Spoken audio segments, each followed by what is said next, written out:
Dear students, हम बात कर रहे हैं थर्ड सेम इलेक्ट्रिकल में इलेक्ट्रिकल सर्किट एनालिसिस सब्जेक्ट के बारे में, और वहाँ पे हम चला रहा है chapter 1 basic of network analysis.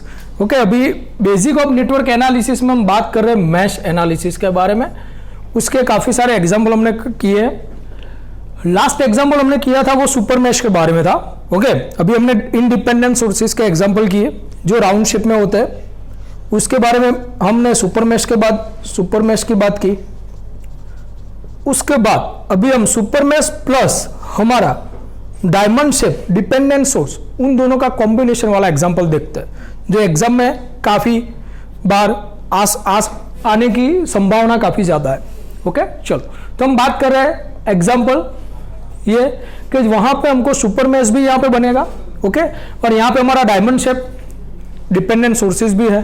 तो अभी वो एग्जांपल कैसे सॉल्व करते हैं उसके बारे में हम देखते हैं। तो calculate the power being dissipated in 2 ohm resistor. देखो यहां पे हमको कुछ अलग बात की है।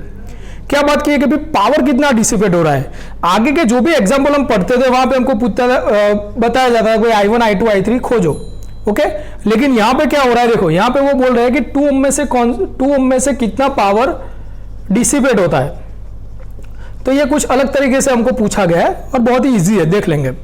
ओके, चलो the calculate the power being dissipated in 2 ohm resistance. तो 2 ओम रेजिस्टेंस कहां पे, यहां पे, उसमें से कितने पावर डिसिपेट होता है वो पूछा गया है, और यूज करना है हमको मैश एनालिसिस का, और ये फिगर हमको दी हुई होगी। ओके, चलो देखते हैं। यहां पे हमको 60 वोल्ट का एक सोर्स वोल्टेज सोर्स है, यहां पे 5 एम्पियर का एक करंट सोर्स है, यहां पे 4 एम्पियर का एक करंट सोर्स है, और यहां पे देखो वोल्टेज सोर्स है लेकिन कंट्रोल करंट का है, करंट कंट्रोल वोल्टेज सोर्स दिया है 6IA। ओके, चलो उसके बाद ये हमारी 4 लूप यहां पे क्रिएट होगी, I1 I2 I3 और I4। रेजिस्टर कौन कौन से है, 2 ओम है, 3 ओम है और 5 ओम है। ओके, तो देखते हैं। सबसे पहले हम यहां पे जो भी इंपॉर्टेंट वाली थिंग है वो नोट डाउन कर लेते हैं। सबसे पहले यहां पे at here I3 is equal to 5 ampere हो रहा है। कैसे देखते हैं। तो I3 is equal to 5 ampere. तो देखो यहां पे कौन सा करंट आएगा, इस लूप में I3 आएगा। I3 इज इक्वल टू क्या है, 5 एम्पियर का सोर्स है तो वही होगा, डायरेक्शन भी मैच कर रही है, दैट्स व्हाई हम I3 is equal to 5 ampere ले लेंगे। उसके बाद यहां पे I4 is equal to IA हो रहा है, डिपेंड ऑन फिगर IA हो रहा है। तो I4 देखो यहां पे कौन सा करंट फ्लो रहा है, I4, और वहां पे वो भी बताया कि ये IA भी है, तो I4 is equal to IA ले लेते हैं हम। ओके, उसके बाद बात करते हैं हम 4 एम्पियर का, ये लिखा हुआ I2 माइनस I4, तो ये तो आपको समझ में आ गया होगा। देखो यहां से I2 आ रहा है, यहां से I4 आ रहा है, तो I2 minus I4 is equal to 4 ampere हो रहा है। तो यहां पे इक्वेशन 1 डाल दो, और ये दोनों जो है उसकी जो वैल्यूज है हम वो यूज करने वाले हैं आगे। ओके, चलो तो ये इक्वेशन 1 तक समझ में आ गया होगा। अभी हम मैश में से सुपर मैश कैसे बन रहा है वो देखते हैं। तो देखना यहां पे ये 4 एम्पियर जो करंट सोर्स है वो मैश 2 में भी है, मैश 4 में भी है, तो that's why it develop the super mesh. Then 4 ampere current source is common between the mesh 2 and mesh 4. तो वहां पे वो क्या करेगा, सुपर मैश डेवलप करेगा। कैसे, तो देखो जो भी करंट सोर्स है वो क्या हो जाएगा भाई, ओपन सर्किट हो जाएगा। क्या हो जाएगा, ओपन सर्किट हो जाएगा। दूसरी बात, अभी ये 2 और 4 जो है मैश फिर वो क्या बनाएगी, एक सुपर मैश बनाएगी। तो मैंने रेड से डिफाइन की है, देखो ये वाली, ये जो मेरी पेन घूम रही है वहां पे देखो ये क्या हो रहा है, सुपर मैश बना रही है। ये पूरा रेड वाला क्या है भाई, सुपर मैश है। बाकी सारे पोर्शन वही के वही है, सिर्फ हमने यहाँ पे ओपन सर्किट किया है और रेड से मैंने सुपर मैश बनाई हुई। ओके, अभी हमारा जो मेन वर्क है वो हम करेंगे कि भाई अप्लाइंग KVL फॉर लूप 1। तो यहाँ पे हमको दिमाग चलाना पड़ेगा, बाकी तो सारा मैथ्स ही है। ओके, देखते हैं। तो applying KVL for the loop 1, तो मैंने KVL अप्लाई करूंगा लूप 1 में। तो सबसे पहले ये 2 ओम की बारी ले लेते हैं। तो 2 में से कितने करंट जा रहा है, अभी आपको समझ में आ गया होगा। काफी बार हमने बातचीत की है कि भाई I1 भी जा रहा है, I4 भी जा रहा है। तो I1 यहां से आएगा, I4 यहां से आएगा, तो I1 minus I4 into 2। Okay, अभी हम एक ही बात बार बार रिपीट नहीं करेंगे। प्लस अभी किसकी बारी आई कि भाई यहाँ ये डायमंड शेप डिपेंडेंट सोर्सेस आया है, वहां पे प्लस है तो मैं प्लस लिख लूंगा। क्या है वो, 6IA है तो लिख लेंगे 6IA। उसके बाद यहाँ पे आए तो यहाँ पे माइनस 60 वोल्ट मिला, लिख लिया -60 इज इक्वल टू 0। तो ये हो गया मेरा लूप 1 का KVL इक्वेशन। लेकिन यहाँ पे जो IA आया है उसकी वैल्यू क्या है, IA इज इक्वल टू तो I4 है, IA इज इक्वल टू क्या है, I4 है। तो एक काम करते हैं, कुछ सॉल्यूशन कर लेते हैं, उसके बाद वहां पे उसको रख लेते हैं। तो देखो ये 2I1, ये -2I4 plus 6IA is equal to, ये माइनस है यहाँ जाएगा प्लस हो जाएगा 60। उसके बाद IA की जगह क्या लिख लेते हैं, I4 लिख लेते हैं, जो हमने यहाँ पे लिखा है कि IA is equal to I4 है। उसके बाद ये -2I4 ये प्लस 6I4 हो जाएगा मेरे प्लस 4I4, यानी कि 2I1 plus 4I4 is equal to 60। यहां तक आ गए सबको, देख लो यहां तक। ओके डियर, हो गया। चलो अभी यहां पे देखो, अब यहां इसमें से 2 कॉमन निकाल सकते हो, यस निकाल सकते हैं। यहां से 2 आएगा, यहां से 2 आएगा, अभी यहां से 2 निकल गया तो कुछ भी नहीं बचेगा, 1 तो कुछ भी नहीं है। यहां 2 निकलेगा कॉमन, तो यहां पे 2 × 2 4, तो 2 बचेगा, 2 निकल जाएगा। अभी यहां पे ये जो 2 निकले हैं मेरे, वो क्या है, मल्टीप्लिकेशन में, सामने जाएगा तो क्या आ जाएगा, डिवाइडेशन में। तो अभी ये डिवाइडेशन में 60/2 आ गए। तो अभी 60/2 कितना होगा भाई, 30। तो अभी फाइनल इक्वेशन मेरा आ रहा है I1 plus 2I4 is equal to 30। तो ये मेरा इक्वेशन 2 हो रहा है। देखो अभी हमने काफी अच्छी तरीके से ये देखा है, एक बार देख लो आप KVL इक्वेशन फॉर लूप 1 फिर से, 2I1 minus I4 plus 6IA minus 60 is equal to 0। IA की जगह सिर्फ I4 लिखा है और पूरा मैथ से कुछ भी नहीं है। चल अभी सुपर मैश में करते हैं भाई, apply KVL for super mesh. Okay चलो, अभी एक बात याद रखना, हमको ढूंढना क्या था, 2 ओम में से निकल रहा होगा, 2 ओम में से कितना पावर डिसिपेट हो रहा है वो ढूंढना है। देखते हैं कैसे लाते हैं, पहले मैश की KVL इक्वेशन कंप्लीट कर देते हैं। Okay, they employ KVL for super mesh. अभी सुपर मैश में काफी सारे कंपोनेंट आ रहा है। ओके, तो ये ध्यान से देखना, मैं बोलता हूं। शुरुआत करते हैं इसी 2 ओम से। ओके, यहां तक पूरी जो रेड वाली सुपर मैश है, यहां पे 2 में आए तो पहले कौन आएगा, I4, उसके अपोजिट वाला कौन है, I1। तो 2 × I4 minus I1, 2 × I4 minus I1। वहां से आगे बढ़े, यहां है 5 में से एक ही करंट जा रहा है कि भाई I4 जा रहा है, तो ये I4, IA is equal to I4 है, उसको लेना नहीं है। चलो यहाँ पे आ जाओ, ये 3 में से कौन से जा रहा है, I4 माइनस I3। तो 3 में से कौन से जा रहा है, I4 माइनस I3।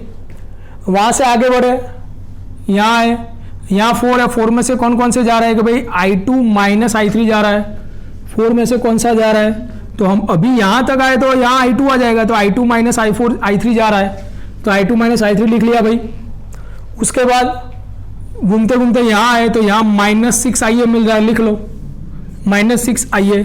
उसके बाद यहाँ पहुंचे तो ये 2 तो ले लिया, दैट्स वाई इक्वल टू 0। देखना शांति से, एक बार देख लो।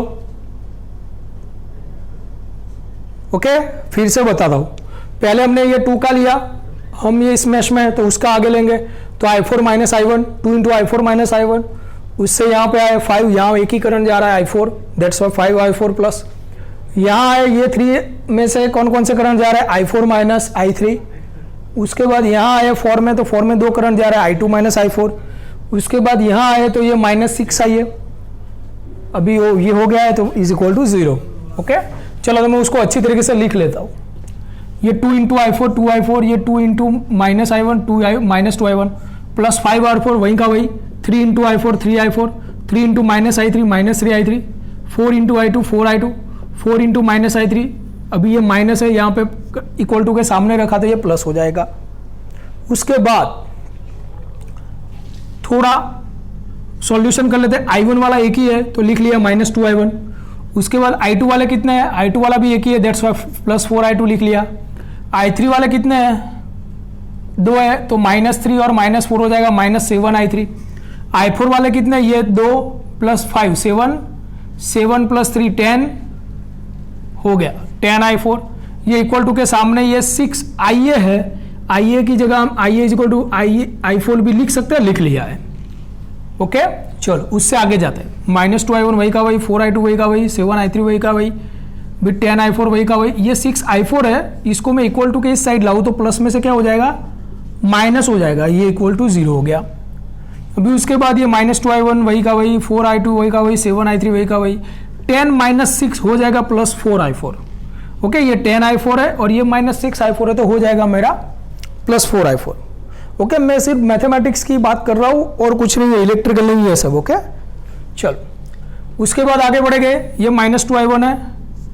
अभी ये देखो ये 4i2 है, ये 4i2 है। ओके अभी i2 minus i4 is equal to 4 है। i2 को मैं अकेला करता हूं तो 4 प्लस ये यहाँ आ जाएगा तो प्लस आ जाएगा 4 प्लस i4। यही बात मैंने यहाँ पे भी लिखी है, i2 is equal to 4 plus i4 लिख सकते हैं, तो मैंने i2 की जगह यहाँ पे 4 प्लस i4 लिखा है। आपको ऐसा लगेगा कि सर ये क्यों कर रहे हो आप, i2 को i2 क्यों नहीं कर रहे हो, i2 को i1 4 प्लस i4 क्यों नहीं कर रहे हो। तो वो देखते हैं कि i4 मेरे को चाहिए, मेरे को i4 क्यों चाहिए वो हमको बाद में पता चल जाएगा। तो ये मेरा i2, ये 4 प्लस i4। ओके उसके बाद यहाँ पे 7 लिख लिया। i3 का आ रहा है 5, तो देखो i3 इज इक्वल टू हम लिख सकते हैं 5 एम्पियर, तो मैंने i3 इज इक्वल टू 5 लिख लिया। ये 4i4 वही का वही। अभी मेरी पूरी इक्वेशन आ जाएगी i1 और i4 के फॉर्म में। देखो ये -2i1 हो गया, ये 4 इंटू 4 16 और 4 इंटू i4 4i4, ये 7 5 35 और ये 4i4 इज इक्वल टू 0। अभी उसको अच्छी तरीके से लिख लेते एक बार। तो -2i1 हो गया, ये 4i4 और ये 4i4 4 4 8i4, ये -35 इक्वल टू के सामने जाएगा तो प्लस हो जाएगा, और ये +16 इक्वल टू के सामने जाएगा तो -16 हो जाएगा। अभी यहाँ पे आपको फाइनल इक्वेशन मिल रही है -2i1 plus 8i4 is equal to 35 minus 16 हो जाएगा मेरा 19, और ये मेरी हो गई इक्वेशन 3। ओके चलो अभी इक्वेशन 3 आई आपकी।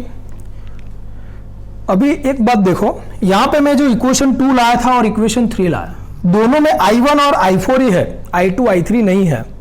तो आपको लगेगा सर ऐसा क्यों, तो देखो आपको पूछा गया है 2 में से कितना हमारा पावर डिसिपेट हो रहा है। Power dissipate is equal to P is equal to I square, देखना है यहाँ पे। हाँ क्या पूछा है पावर डिसिपेट, तो वो I स्क्वायर आ रहा है।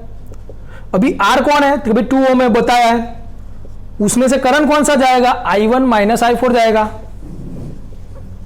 तो अभी मैं i1 और i4 की ही वैल्यू फाइंड करूं ना, मैं क्यों i2 और i3 की फाइंड करूं, मेरे को नीड ही नहीं है, मेरे को चाहिए नहीं, मेरे को जरूरत ही नहीं है, इसलिए हमने i1 और i4 का फॉर्म में इक्वेशन लाए। अभी हो गया, अभी समझ में आया।